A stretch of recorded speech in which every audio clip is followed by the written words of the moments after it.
untuk di final sendiri kami kembali melawan Politeknik Negeri Batam. Oh. Nah, dan alhamdulillah kami bisa menjuarai. Saya itu dari kecil sudah menyukai di bagian bidang komputer. Dari kecil itu awalnya suka bermain games waktu itu. Saya mulai pegang komputer itu sekitar di usia 4 tahun dan itu sudah memainkan berbagai banyak games. Saya mengasah atau istilahnya penasaran nih, games ini tuh sebenarnya tuh dibuatnya gimana sih gitu. Jadi mulai dari itu saya tertarik gimana caranya buat games, terus habis itu algoritma apa yang perlu dipelajari dalam pembuatan games tersebut dan Dari kecil, iya. umur 4 tahun. Nah, kalau main game sendiri sebenarnya sih saya untuk sekarang sudah jarang sekali bermain games. Dari game tersebut saya menjadi sering emosi. Jadi saya mudah tersulut amarahnya dan itu yang menurut saya salah satu hal negatif dan yang banyak merugikan lingkungan sekitar saya seperti itu. Jadi Nak, tolong didengar ya nak, yang lagi suka main game terus, jadi gampang emosi, sabarnya. Nah itu tuh.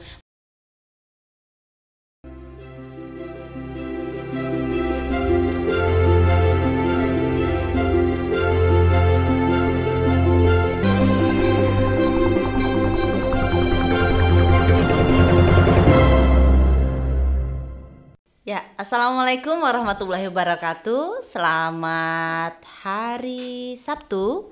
Kita bertemu lagi bersama saya Kak Rika di Wonder Talk. Nah, hari ini seperti hari-hari biasanya di podcast kita akan selalu mengundang dan akan berbagi informasi yang seru, menarik, tentu akan menambah pengetahuan kalian semua. Hari ini di sini kita kedatangan Mas Fajar. Ya, selamat datang ya Mas. ya Terima kasih udah mau mampir di Wonder Home Library. Jadi kita punya podcast yang insya Allah akan reguler setiap minggu, yang isinya akan sharing tentang apa aja informasi-informasi yang siapa tahu dibutuhkan oleh masyarakat. Nah, kemarin itu mungkin kita perlu dapat informasi nih dari Mas Fajar. Kan kemarin habis menang nih kayaknya. Jadi sedikit cerita ini buat teman-teman yang ada di rumah bahwa Mas Fajar ini salah satu anggota grup dari apa nama grupnya Mas? Gajah Mada Robotic Team. Nah, Gajah Mada Robotic Team, dan mereka menang ya, juara apa? Untuk tim kami jadi di Mada Robotic Team ini terbagi jadi 6 subtim, yaitu ada tim Alvan. Tim Alvan ini salah satu masuk ke dalam lomba kategori seni tari. Kemudian ada tim Halapan. Halapan ini di sini masuk ke dalam sub lomba cabang kategori robot tematik. Lalu ada Heroes. Heroes ini masuk ke dalam subkategori kontes robot Abu Indonesia yang tentunya itu kontes robot pemanah. Lalu selanjutnya ada Al-Fatih. Al-Fatih ini masuk ke dalam subkategori lomba kontes robot SAR Indonesia. Lalu selanjutnya ada tim saya sendiri yaitu Alfa Robi, yaitu masuk ke dalam kontes robot sepak bola humanoid. Lalu yang terakhir ada Fukuro. Fukuro ini masuk ke dalam cabang lomba kontes robot sepak bola beroda. Oh gitu. ya, Alfa Robi. Yang nentuin nama Alfa Robi siapa nih? Waduh, kalau itu saya juga kurang tahu sih, karena sebenarnya sih waktu itu pernah dibahas mengenai sejarahnya, tapi saya sedikit-sedikit lupa. Oh, gitu. jadi namanya itu udah dari dulu ya? Iya. Enggak misalnya setiap tahun punya ada tim baru namanya baru gitu, enggak ya? Kirain singkatan dari nama Mas Fajar terus nama teman-temannya gitu, jadilah bukan ya? Nah, karena dari tim Alfa Robi saat ini udah generasi ke-11, jadi saya ini Alfa Robi generasi ke-11. Jadi Alfa Robi sudah berdiri sekitar 11 tahun gitu. Ya, Mas, ini dong cerita dong, Mas Fajar nih dulu kok bisa suka robotik itu tuh dari kapan? Terus awalnya tuh seperti apa gitu? Siapa tahu kan di sana di rumah mungkin ada ibu-ibu, kemudian ada orang tua yang sebenarnya udah ngelihat bakat anaknya kayak gitu. Nah, siapa tahu nanti bakatnya bisa kita bina, kita kita asah, akhirnya nanti bisa menjadi orang jago-jago yang buat robot. Jadi ternyata robot-robot itu nggak hanya hebat di negara Jepang ya, Indonesia juga bisa buat robot keren kayak gitu. Nah, jadi untuk awalnya sendiri, saya itu dari kecil sudah menyukai di bagian bidang komputer. Jadi dari kecil itu awalnya suka bermain games waktu itu.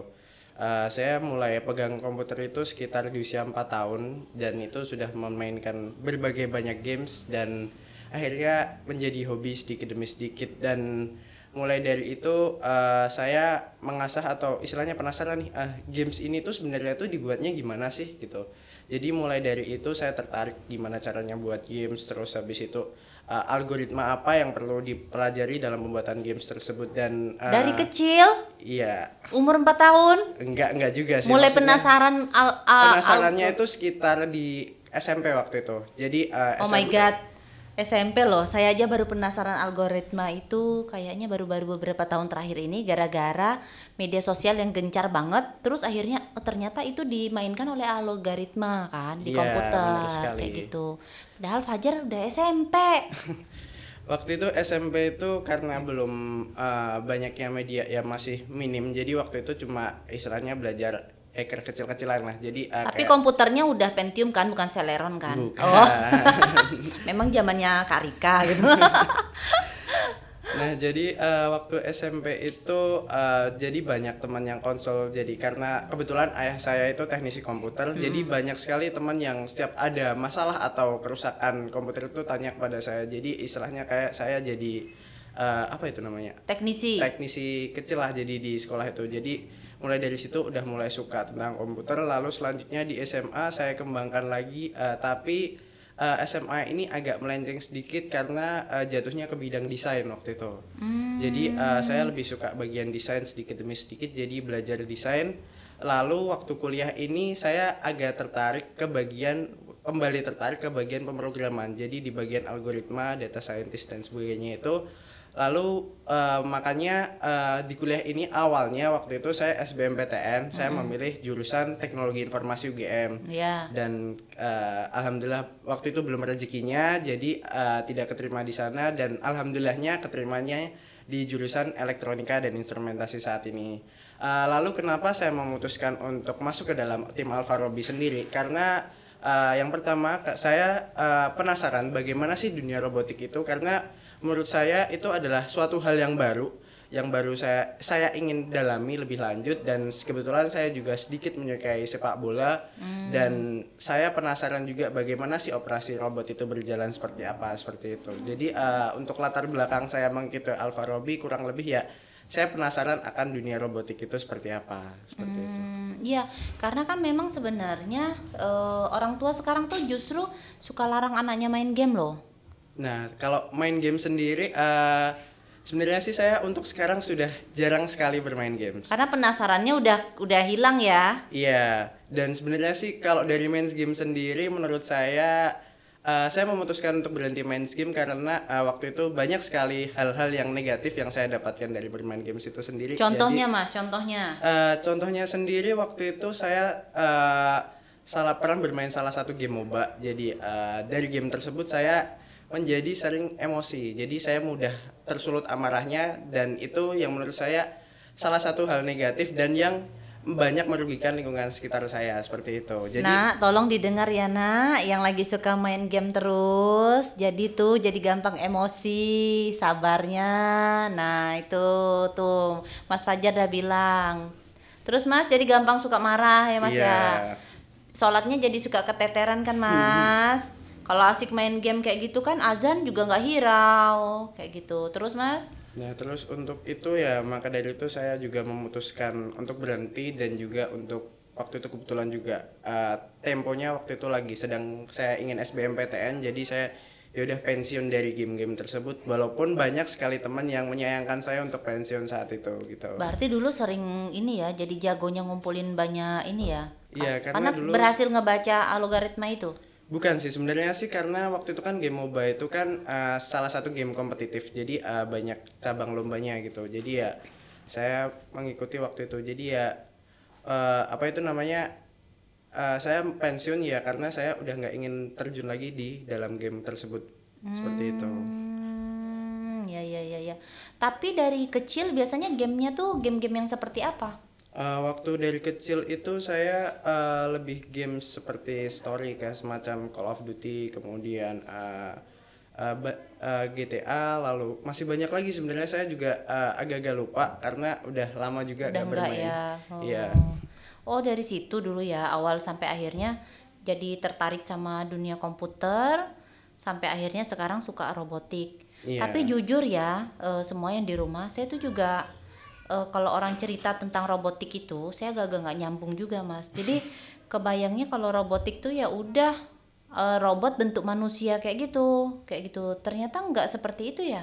Enggak, kalau di robot kami sendiri, ya sebenarnya sih kami humanoid itu karena mirip atau hampir serupa dengan manusia. Sebenarnya sih kalau untuk bentuknya itu baik dari pergerakan sendi-sendinya itu menyerupai manusia. Jadi karena kami fokusnya di bagian sepak bola, jadi robot kami dikhususkan untuk bermain sepak bola seperti itu. Tapi bentuknya manusia nggak? Eh, Bentuknya enggak seperti, ya kurang lebih agak seperti manusia sih, jadi ya tapi untuk tingginya dia kecil, jadi tingginya sekitar sekaki gitu. Iya. Oh, ya ya. Tapi sebenarnya robotik itu bukan pada bentuk ya intinya ya. Iya, Mungkin bukan. pada sinkronisasi komputer, bagaimana menggerakkan gitu atau gimana?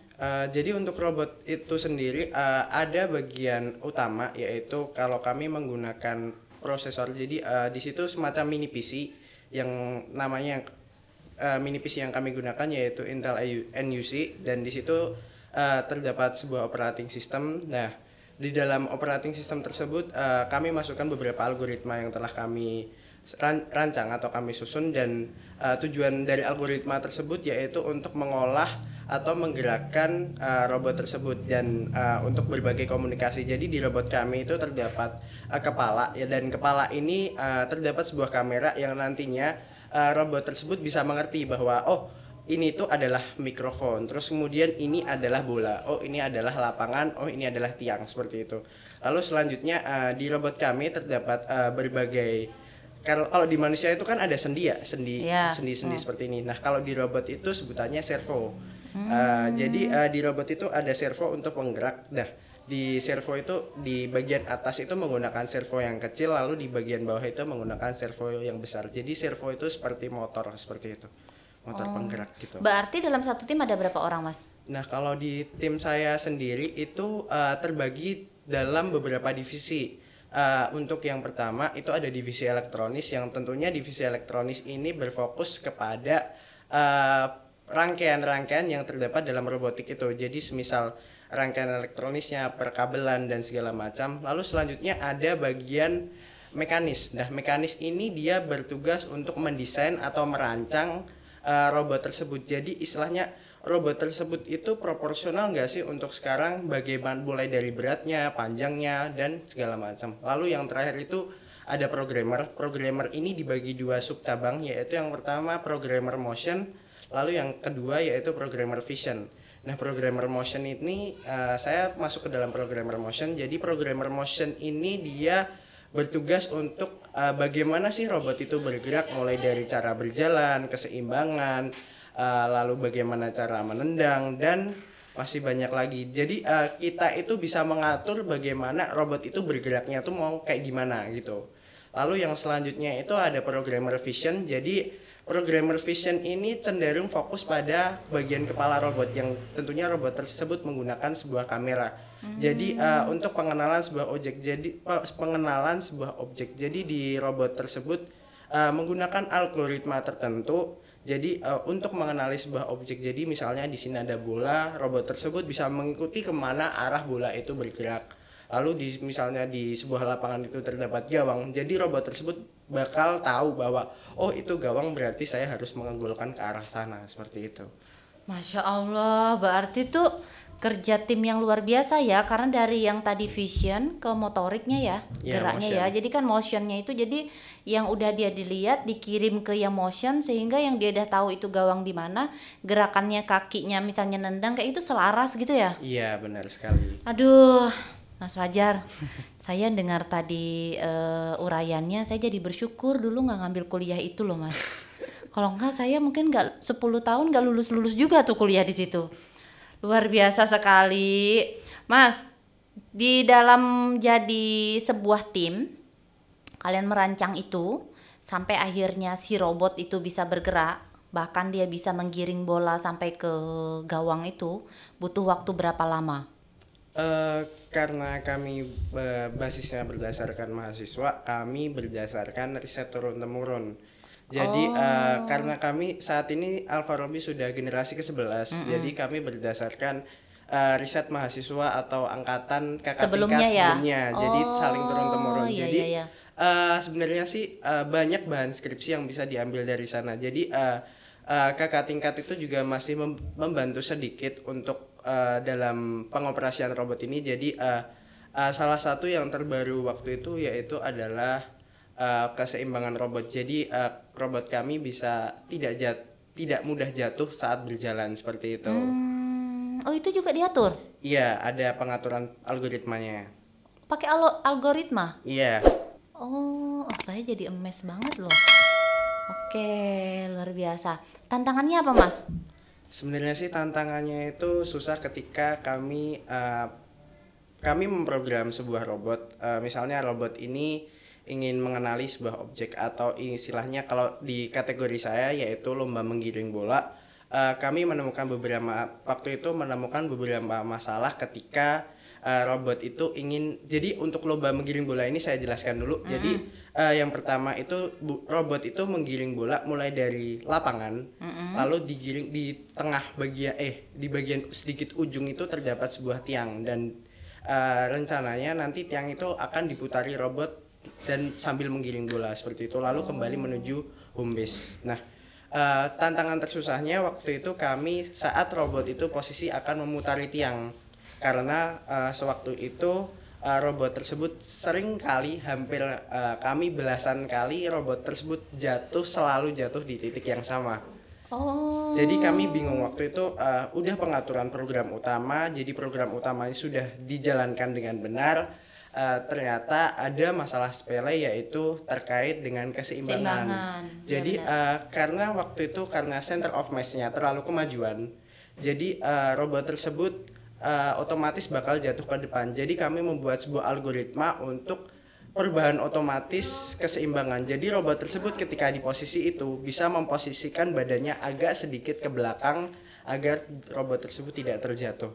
Dan alhamdulillah waktu itu masalah tersebut bisa terselesaikan. Dan untuk masalah saat ini yang masalah terbaru yaitu mengenai tentang bola yang sering hilang-hilangan di lapangan. Tapi alhamdulillah kemarin berhasil terselesaikan seperti itu. Hilang-hilangan tuh gimana maksudnya? Jadi bolanya itu agak susah untuk terdeteksi di kamera. Jadi robot Oh, itu bingung bahwa oh ini tuh bola. bolanya ada di mana gitu. Tapi untuk sekarang robot tersebut mengerti bahwa jadi begitu bola hilang, robot tersebut akan mencari di mana sih bolanya itu berada seperti itu. Tapi bolanya dari bahan apa? Bolanya itu dari bola kompan, tapi yang kecil, ukuran yang kecil gitu. Kalau untuk tim, itu kan untuk masalah bagaimana kita tantangan kita untuk apa ya, untuk membuat robot itu menjadi bagus kan secara sistem, algoritma, komputer dan segala macam. Tapi untuk timnya ada nggak tantangan? Kan itu pasti tim kan punya kayak skillnya masing-masing, kemudian kemauannya masing-masing dan segala macam. Gimana cara mengatur kekompakan sebuah tim di tim kalian sampai akhirnya jadi sebuah robot yang hasil kombinasi dari pemikiran banyak orang itu?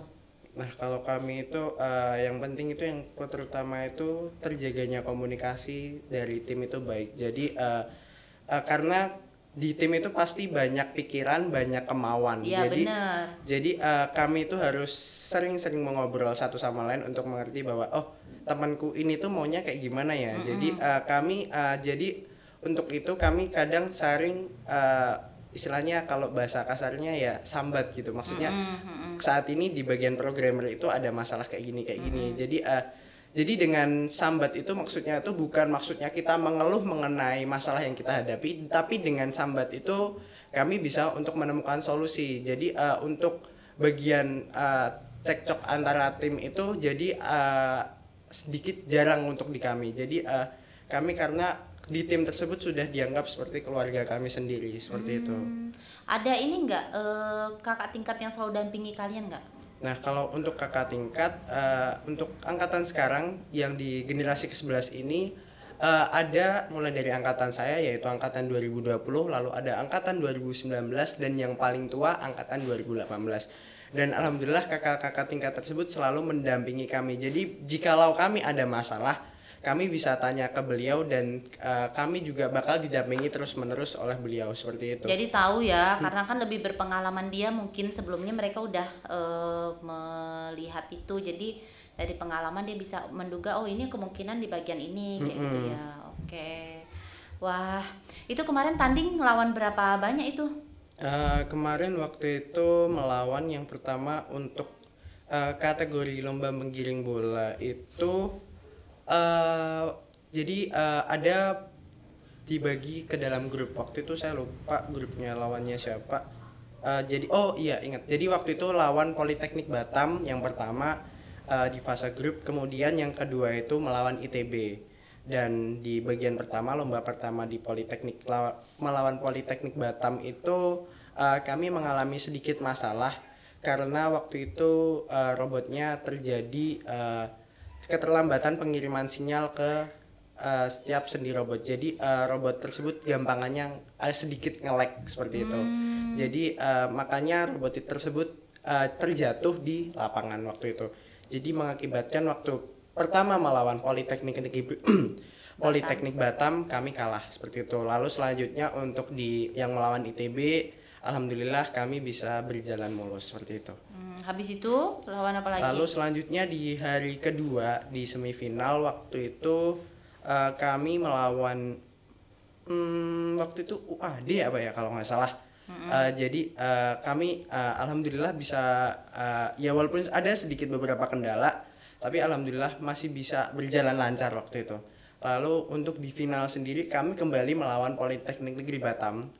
Nah, dan alhamdulillah kami bisa menjuarai kategori cabang lomba menggiring bola. Jadi total semua universitas yang tanding di situ berapa banyak?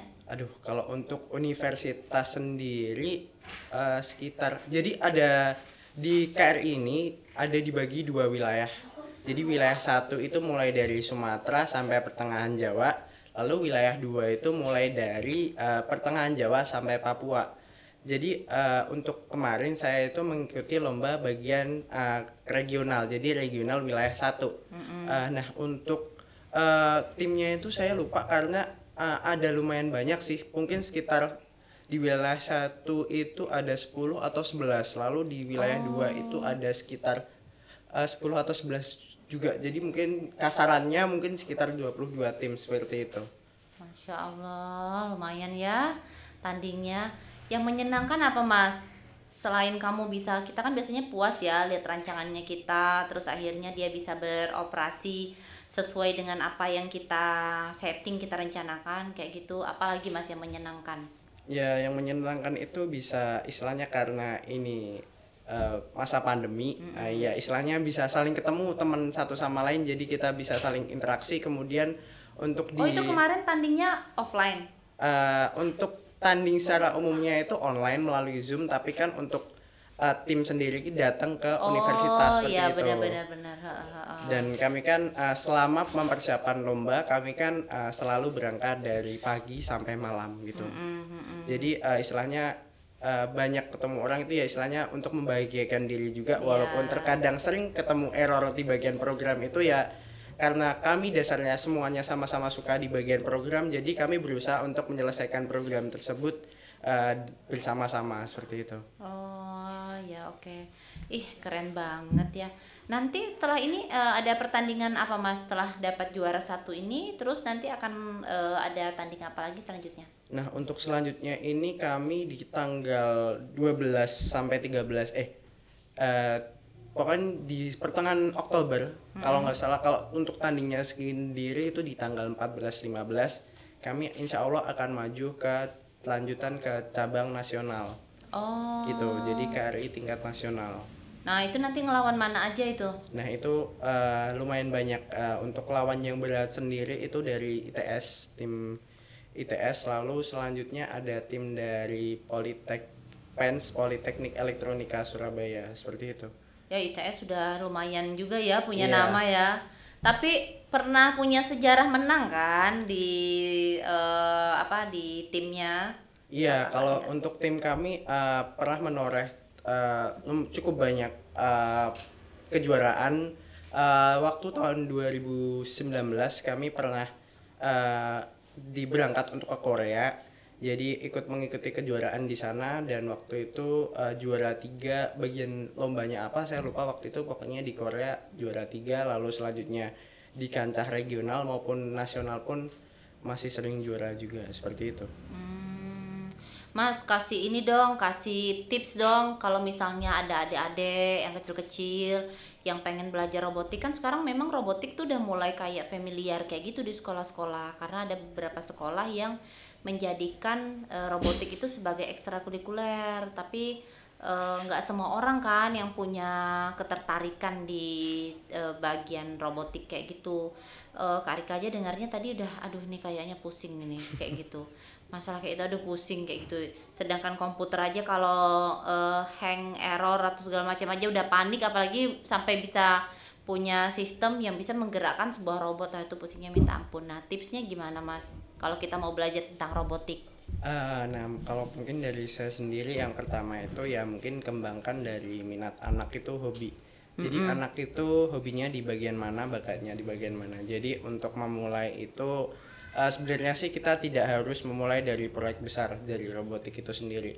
Karena untuk sekarang itu ada proyek robotik mini yang itu nama alatnya itu Arduino. Jadi dalam Arduino itu istilahnya ada bahasa pemrograman yang mudah dipahami untuk pembuatan robotik. Jadi di Arduino Untuk pemula lah ya. Iya, untuk pemula. Jadinya istilahnya untuk anak-anak maupun remaja di luar negeri itu biasanya mereka untuk memulai robotik itu mereka mulai dari Arduino. Jadi mereka itu bisa membuat robot istilahnya sebaik dari sensor jarak, kemudian robot mobil-mobilan, terus robot istilahnya banyak sih sebenarnya yang bisa dibuat dari Arduino ini, tergantung dari imajinasi anak-anak itu sendiri gitu. Karena sensor-sensor yang digunakan atau alat-alat yang digunakan di zaman teknologi sekarang itu sudah cukup banyak dan tinggal membeli di online shop seperti itu. Oh udah banyak yang jual gitu ya. Itu robotnya harus kita rancangkan di komputer dulu, bentuknya dan segala macam gitu dulu nggak sih? Sebenarnya sih karena bisa dimulai dari YouTube. Di YouTube itu banyak sekali tutorial-tutorial untuk pemula, untuk yang tertarik di bagian dunia robotik. Nah itu dimulai dari Arduino itu, setelahnya walaupun untuk anak-anak itu sebenarnya sedikit agak susah, tapi itu mulai dari pemula itu biasanya belajarnya dari situ, karena jika mulai dari situ sudah tertarik maka bisa lanjut ke proses selanjutnya. Jadi untuk saran saya sih ya belajar dari Arduino ini, karena banyak sekali hal-hal yang bisa dipelajari dari Arduino ini. Kebetulan waktu itu saya juga pernah ada proyek untuk pengerjaan Arduino ini.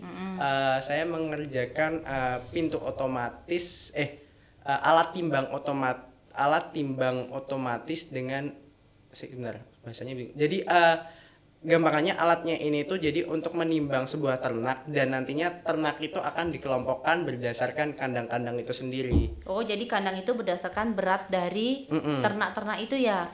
Oh ya, jadi ingat kemarin itu saya waktu pas Idul Adha ketemu sama salah satu peternakan kambing kayak gitu. Jadi pas kita mau pilih ternak yang mau akan kita kurbankan, si pemiliknya tanya mau di berapa kayak gitu, maksudnya di berat yang berapa. Jadi nanti dengan kita menyebutkan beratnya dia akan kasih blok kandangnya kayak gitu. Jadi kandangnya itu jadi udah terblok kayak gitu saking banyaknya kan mungkin ya dia. Jadi udah mungkin dia pakai itu ya, bisa jadi. Jadi waktu itu saya membuat proyekan seperti itu dan alhamdulillah sudah jadi. Ya itu berawal dari Arduino itu. Jadi saya juga belajar Arduino itu juga belum lama, dan alhamdulillah juga Arduino itu sebenarnya sih mudah dipahami jika kita suka gitu. Pentingnya kalau mau belajar itu suka dulu kita ya. suka dulu. Kalau Iya, suka benar. itu kita itu mau ngelakuin hal yang susah itu jadi gampang karena kita itu suka. Oh sama kayak Kak Rika, saya suka ngomong makanya akhirnya jadi dosen komunikasi, ngomong terus gitu. Jadi menarik ya. Mungkin yang simpel-simpel kayak misalnya sekarang tuh kan ada kayak lampu apa segala macam yang tinggal kita tepuk tangan atau apa nyala, itu karena ada bantuan robot nggak sih? Sebenarnya itu untuk lampu itu ada penggunakan sensor. Jadi ada namanya sensor suara, kemudian Jadi di sensor tersebut bisa mendeteksi suara. Misalnya ada bunyi jentikan gini, maka sensor itu akan mendengar dari sistem analog kemudian dirubah menjadi sistem digital dan nantinya akan diterjemahkan dan nanti tentunya akan menyalakan sebuah lampu seperti itu. Oh, ya. Kalau di robot itu masuk apa? Sensor bagian yang pegang sensor ya? Iya, kalau visual di robot mungkin itu ya? Enggak, di bukan. bagian sensor. Kalau di robot kami tidak menggunakan sensor itu. Tidak menggunakan. Iya. Oh, ya. Ih, seru. Selain itu ada lagi nggak tipsnya untuk para pemula? Kalau misalnya nih lagi udah mulai tiba-tiba sulit kayak gitu kan, kok ini ngelek terus sih, gimana sih akhirnya jadi bete kayak gitu, apa yang biasanya Mas Fajar lakuin?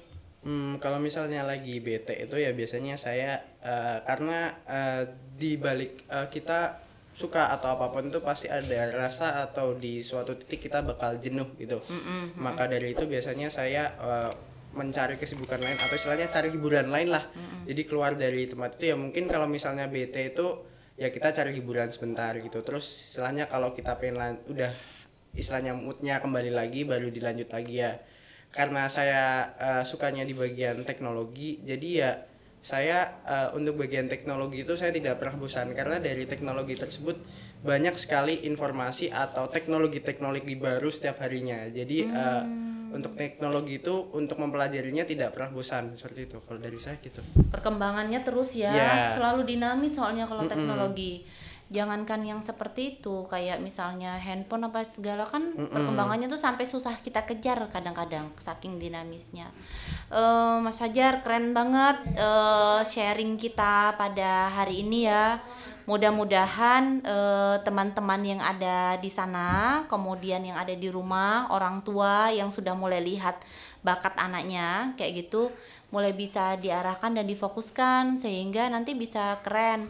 Kak Rika juga doain moga nanti tandingnya tanggal berapa tadi? 14-15 Oktober. 14-15 Oktober. Kalau menang akan maju ke Go Internasional. Iya, Go Internasional. Bismillah, mudah-mudahan ya menang ya. Kalau Go Internasionalnya biasanya di negara mana?